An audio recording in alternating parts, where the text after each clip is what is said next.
Capítulo 18. El juicio final. Para poder llegar a una cabal comprensión de lo que se explica en este capítulo, es preciso haber estudiado detenidamente el contenido íntegro de todos los capítulos precedentes, pues si alguien pretendiera leerlo por anticipado, se encontraría con serias dificultades para interpretar, correctamente, una gran mayoría de los aspectos esotéricos sustanciales del proceso cósmico al que se refiere, sintéticamente, la Biblia al hablar del juicio final.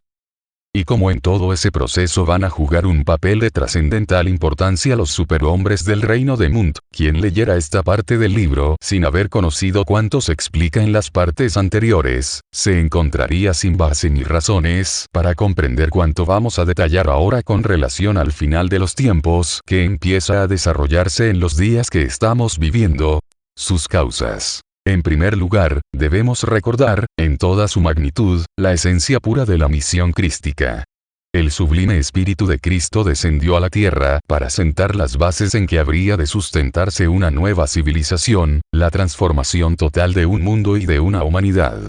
Su doctrina de amor y confraternidad estaba llamada a reemplazar todos los conceptos, todas las ideas fundamentales sobre las que cimentaba el mundo antiguo sus instituciones, fueran estas de orden político, social, económico o religioso.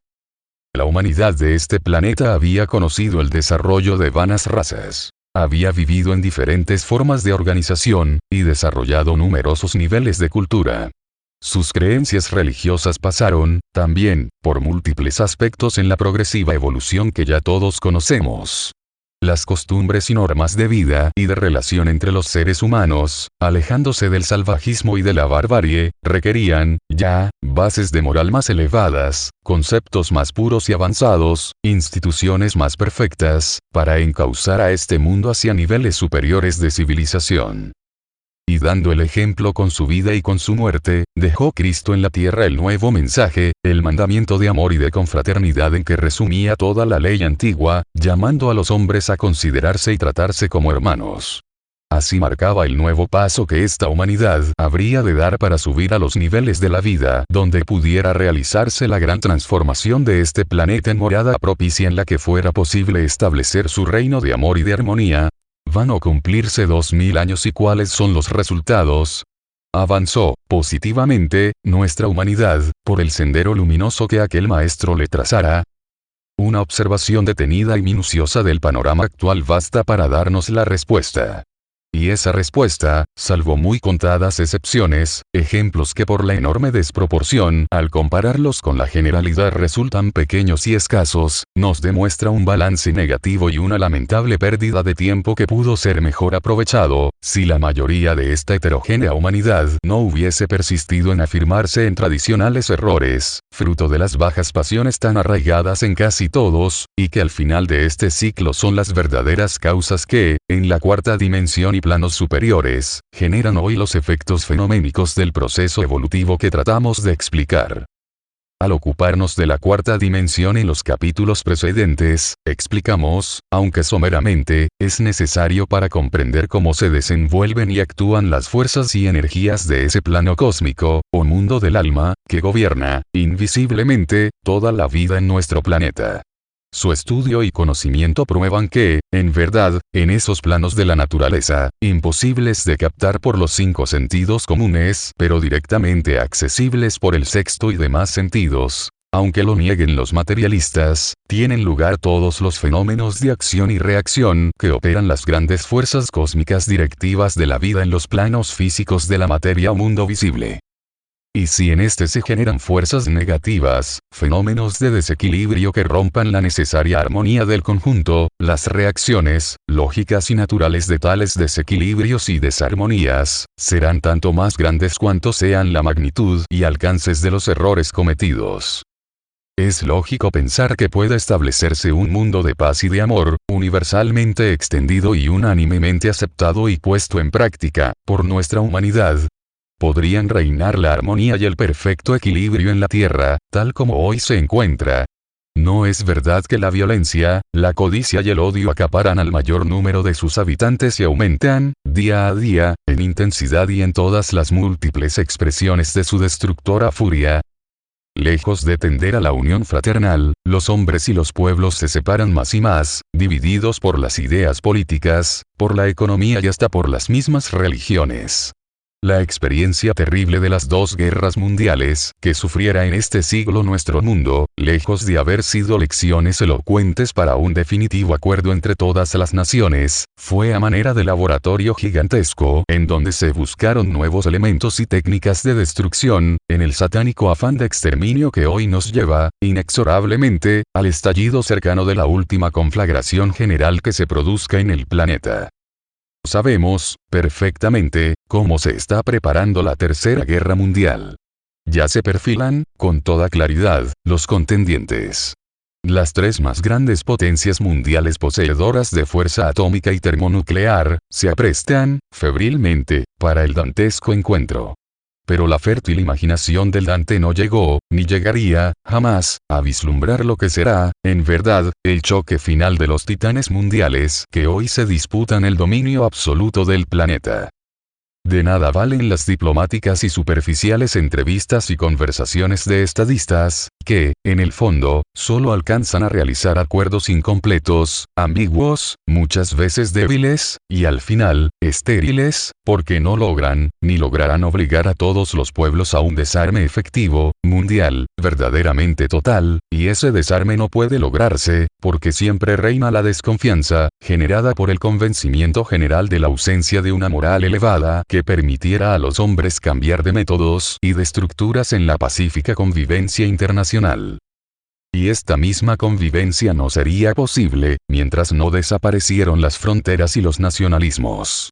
Y estas barreras ideológicas generadas por los más variados intereses, disimulados en fórmulas chauvinistas para ocultar los beneficios de grandes grupos encubiertos en la maraña internacional, tampoco podrán desaparecer en un mundo concebido, aún, sobre fórmulas que pudieron ser útiles en tiempos remotos, pero que en una humanidad amenazada por las fuerzas cósmicas del átomo, resultan ya obsoletas. El viejo aforismo romano: dividir para reinar ha continuado imperando en la Tierra, procurando favorecer el establecimiento de pequeños organismos nacionales, de estados minúsculos con aparente independencia y soberanía, en vez de grandes bloques continentales, como en el caso de la América Latina y del África.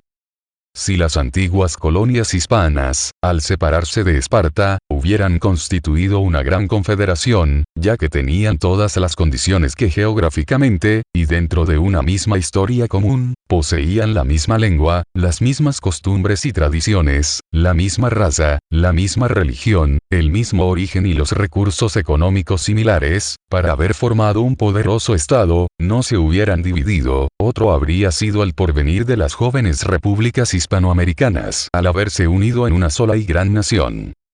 Pero esto no convenía, entonces, a los poderosos intereses de las grandes potencias mundiales, pues es mucho más fácil dominar a un grupo de pequeños pueblos, fomentando y estimulando la ambición de núcleos separados que los dirijan, que se convierten así en condescendientes aliados o servidores de las grandes naciones, a tener que habérselas con uno o dos gigantescos bloques, difíciles de manejar en el complicado concierto internacional por su mismo poder. Y esto mismo está sucediendo en el confuso panorama político de las antiguas colonias africanas. El egoísmo y la avaricia han dominado, hasta ahora, a nuestra humanidad.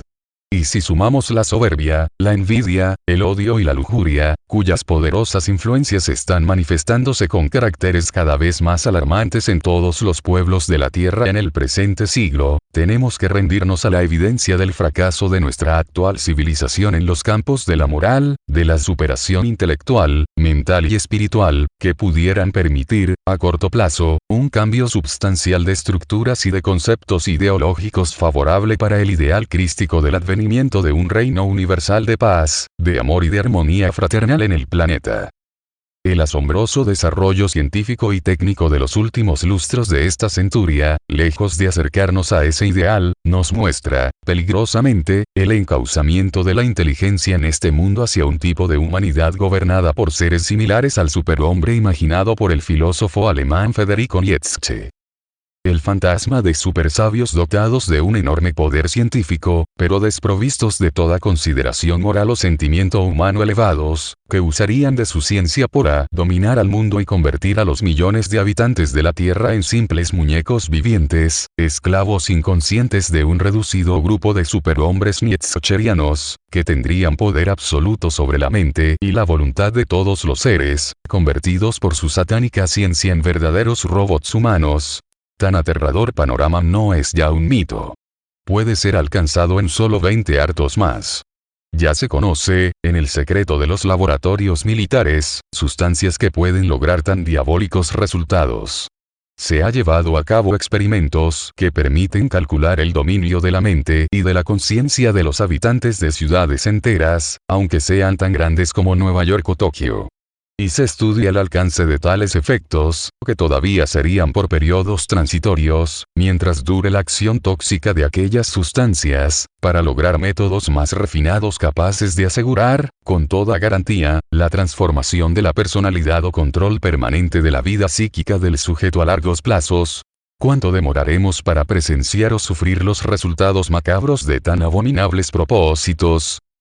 Seguramente el tiempo preciso para que uno de los titanes que se afanan en conseguir la supremacía, en el colmo de su demencia bélica, se considere lo suficientemente fuerte y preparado para aplastar, por sorpresa, al adversario. Y esta carrera de locos en que ya se han empeñado los más poderosos pueblos de la Tierra, va a tener su desenlace fatal en un lapso muy cercano. De nuevo, por desgracia para millones de inocentes, nos vemos obligados a recordar que las tantas veces mencionadas profecías de la Gran Pirámide no se equivocaron, ni una sola, en la larga lista de predicciones que durante 6000 años han marcado el curso de la presente humanidad.